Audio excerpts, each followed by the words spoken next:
অজুতে চেহারা ধৌত করার সময় পানির সাথে কোন অঙ্গের গুনাহ ঝরে যায়?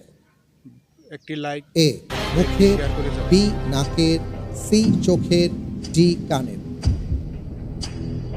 এই প্রশ্নের উত্তর হিসেবে বেছে নিচ্ছি এ মুখের। এ মুখের লক করে দিব। জি ইনশাল্লাহ। ফ্রিজ করে দেওয়া হোক। এ মুখের।